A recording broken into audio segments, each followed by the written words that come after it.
sensitif. Bagaimana agaknya kita boleh gunakan? Kalau biasa orang kata sensitif ni aja mesti ada konotasi yang negatif. Orang tu suka merajuk lah, orang tu sikit-sikit nak terasa lah. Tapi kita nak jadikan benda ni satu benda yang positif. Yap, sebenarnya kita nak membincangkan isu ni bersama dengan pakar motivasi kita iaitu Dr. Robiah Hamzah. Selamat pagi, Doktor. Khabar, Doktor? Selamat walafiat. Okey.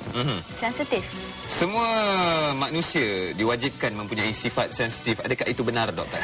Ya, dia merupakan sebahagian daripada hiasan diri yang harus dianugerah Allah, tapi harus dipertingkatkan, diperhalusi, dibetulkan penggunaannya dan ditampilkan di tempat yang sesuai.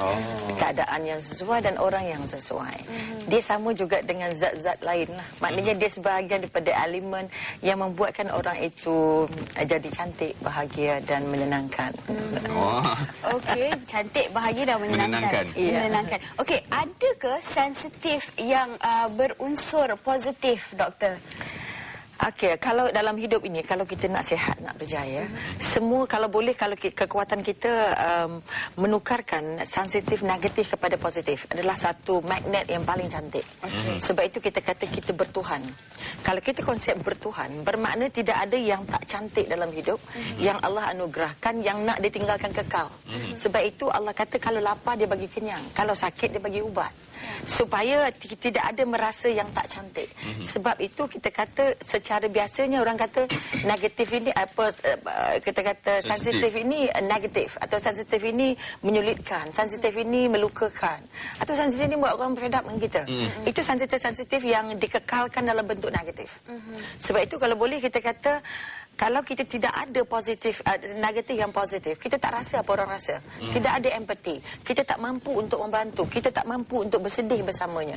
Kita tak mampu mengangkat perubahan, membuat perubahan kepada orang yang sedang menderita. Makanya kita kata kita sensitif, kesian, dia nangislah sama-sama. Tak boleh. Maknanya kalau kita nak sensitif, maknanya kita, orang yang menangis itu kita belai sampai dia boleh ketawa. Orang yang jatuh itu kita bungkuk sampai dia boleh bangun semula. Tapi maknanya kita kena mempunyai sifat ataupun kekuatan untuk membantu dia yang sensitif ni. Sebab itu orang yang sensitif positif, orang ada kemahiran. Baru dia boleh tukar negatif jadi positif. Katalah kehilangan satu kekuatan. Sebab itu yang hilang itu pasti diganti Allah. Sebab itu mesti bertuhan, dekat dengan Tuhan, kerana apa yang terjadi itu izinnya. Kalau you kata bercinta nak kahwin tak jadi, makanya itu adalah sebahagian daripada yang membuat orang sensitif. You jangan cakap pasal kahwin. Aduh, dan cakap pasal cinta. I fed up already. So, I will never get married again. I will never all this. Jadi ini adalah orang-orang yang putus asa. Orang yang tidak mampu menukarkan rasa negatif tadi, rasa-rasa sensitif yang mendalam, luka-luka mendalam tak mampu diubat. Sebab itu dia perlu cari orang yang mampu, yang ada kemahiran dan yang dapat merasakan, atau terutamanya orang yang pernah melalui. Orang jatuh, orang yang pernah jatuh, dia akan tahu sakitnya jatuh. Tapi kalau yang tak pernah jatuh, tak tahu perasa orang jatuh, macam nak bantu. Orang yang pernah putus cinta, dia akan senang melayan orang yang putus cinta. Sebab dia sudah pernah dan dia akan bangun semula. Ini kekuatan yang kita nak bina. Sebab kita kata jangan sampai sensitif, tak boleh tengok dia. Tak boleh tengok lelaki. Tak boleh tengok lelaki dan sebagainya. I tak boleh tengok budak-budak sebab my baby dulu pass away. No. Itu sensitif yang dibawa sampai melukakan. Dan hilanglah keindahan dalam hidup. Dan kehangatan perhubungan akan luka. Lah, tak tegur sikit pun, tak lambat sikit ajak makan, sedih. Tegur sikit baju, Allah, baju kelabunya pun sedih. Lah, tak boleh tu. Moncong tak habis. Lambat balik. Orang tanya, lambat balik. Sedih juga. Berapa hari balik? Sedih juga. Nak suruh balik ke apa? Sedih je susah. Sensitif lah kan. Tapi Doktor, itu kalau mereka yang membantu mempunyai sifat sensitif yang positif. Macam mana pula pasangan kita ni terlalu sensitif? Malah kita pun tak tahu macam mana nak membantu dia, nak melayan Karinah orang sensitif ni. So, lelaki masalah lah kot. Sensitif ada pada dua-dua. Tapi yang banyak terserlah dalam penampilan ialah orang perempuan. Sebab dia cepat berubah wajah. Sebab itu kita kata orang perempuan ada 99 perasaan. Jadi bila tersentuh sikit, sebab itu kita kata sensitif itu ialah perasaan yang mudah rasa tersentuh. Sama ada tersentuh positif atau negatif, luka atau gembira. Sebab kalau tak sensitif, dia tak boleh ketawa. Orang ha dia Tak sensitif. Tonyek. Kalau orang kemalangan, orang dah meninggal, orang dah nangis, dah apa semua. Alah, kalau ibu tu meninggal, kesian ya ada anak dalam kandungan. Biasalah nak meninggal, macam mana? Jadi dia tak tergambar, tak menggambarkan rasa sedih itu. Akhirnya kita blunt lah dengan orang macam tu. Kita rasa, I cannot go on, contohnya. Kalaulah pasangan terlalu sensitif, what should you do? You let be, macam mana kita kata, you bina guard dalam bentuk kata you jangan terperangkap dalam negatifnya tu. Kata tak mau cakap, okey tak mau cakap, tak apa, kita cakap dengan buku, cakap dengan TV. Kalau kata tak mau tegur, tak apa, kita cakap dengan orang lain, whatever. Okey, sampai dia rasa selesa. Pernah kata seorang suami yang saya temu buat, macam apa anda buat bila isteri anda menangis? Saya tengok saja kalau saya tak penat. Kalau saya penat, saya biar dia nangis sampai dia berhenti. Betul ke apa yang dia buat tu?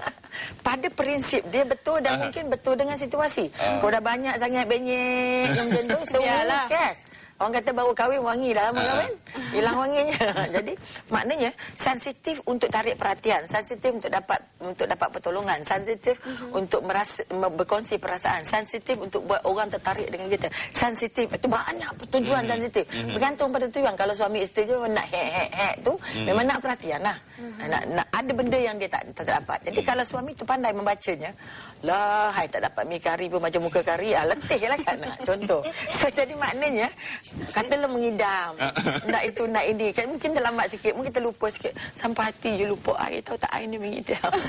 So itu pun boleh maknanya kita lihat apa punca positif itu, ada apa sensitif itu, dan apa kesannya. Kalau kesannya sampai dia buat nak pack baju balik rumah mak dia, tu lihat tu hak lah. Kita kena beri perhatian lah. Maknanya sensitif ini dia nak perhatian je kuncinya. Budak kecil ke budak besar ke, you bagi sikit sentuhan fizikal ke, emosi ke, perkataan ke. Alah, cantiknya muka macam air mendung nak hujan je kan. Jadi maknanya you must have some courtesy lah kata orang, supaya sesuai dengan bentuk merajuk ke, bentuk marah ke, bentuk tarik diri, withdrawal, you know. Jadi kalau kita tahu membaca, sebab kita kata we will learn how people about the body language, the word, the intonation, air muka, kelip mata. Sebab tu dia tengok you tu macam mana tengoknya. Ada sensitif tidak? Ada orang tengok tak ada hutang apa nak tengok. All that kan. So you know how to reflect apa makna dia sebalik sensitif tadi. Gerak-geri itu harus kita lihat ya. Okey, doktor, beberapa hari yang lalu ataupun semalam dalam akhbar kita ada berita yang amat menyedihkan. Ibu yang telah menjerut anak mungkin kerana terlalu tertekan, terlalu marah dan sebagainya kan. Okey, saya melihat itu sebagai satu situasi sensitif yang terlalu melampau. Okey, dalam situasi begini kita tak mau sampai hilang pedoman ya doktor. Mungkin selepas ni boleh doktor berikan sedikit mungkin tips-tips bagaimana nak mengurangkan sedikit stres ataupun sensitif yang negatif, keterlaluan sebegitu ya. Kita lihat dulu. Bagaimana? Okey, sensitif melampau dia dah sampai ke peringkat apa kita kata kecelaruan emosi. Sebab itu kita kata sensitif yang masih tidak membahayakan, tidak melukakan dalam bentuk fizikal, tidak usik orang tu secara nak renyam ke, nak lawan ke, nak tarik rambut ke, whatever. Kalau dah sampai ke itu, dia sudah sampai kepada kecelaruan emosi. Dia tidak lagi di peringkat sensitif. Sensitifnya sudah melampaui dan akhirnya dia sudah dianggap sakit mental. Tapi itu berpunca daripada sifat sensitif. Sensitif yang tidak dikawal, sensitif yang tidak di-upgrade, sensitif yang tidak diberi pedoman untuk dia mengurangkan, ataupun tidak ada orang beritahu saya dia tak berapa suka dengan perangai awak begini. Di umur kita begini, di saat kita begini, janganlah tunjukkan sensitif. Tak tegur pun marah, tak senyum sikit pun marah, lambat call pun marah, lambat sampai pun marah, lambat makan pun marah. So ini merupakan celaru-celaru emosi yang sudah terlalu lama sangat tidak dapat perhatian, dipendam dan tidak diberi perhatian oleh orang. Maknanya dia nangis pun orang tak kisah, dia sedih pun orang tak kisah. Jadi orang-orang yang begini adalah orang-orang yang akhirnya dapat murung. Orang yang sampai ke peringkat murung, dia tak nak cakap dengan orang. Akhirnya dia akan bertindak macam tadilah. Dia akan jerut anak tu sebagai satu kepuasan. Kalau dia menderita, lebih baik semua menderita. Ataupun dia kata kalau dia nak mati, anaknya mati sekali. Supaya tidak ada orang yang menderita disebabkan oleh nak jaga anak dia lagi dan sebagainya. Ini contoh sebenarnya saya dapat seorang klien dia bangsa AIDS. Dia AIDS, husband AIDS. Tu anak pun dapat AIDS. So kalau dia mati dulu, husband mati dulu, siapa nak jaga anak dia? So might as well dia mati tiga-tiga, dia kata. So itu dapat bantuan. Dia dapat berkongsi perasaan dia. Yang mak jerut tadi, dia tak nampak pertolongan mana-mana. Dan dia merasa dia tidak diberi perhatian apa-apa. Dan kalau dia hidup pun, dia tak dapat apa-apa. Jadi orang yang merasa kosong begini mesti cepat-cepat diberi perhatian. Kalau tidak dia akan terus skizo. Ini dia sampai skizo lah. Maknanya peringkat apa yang dikatakan halusinasi dalam bahasa Melayu. Artinya peringkat gila lah secara normalnya. Sebab kalau tak gila dia tak ada sampai bunuh.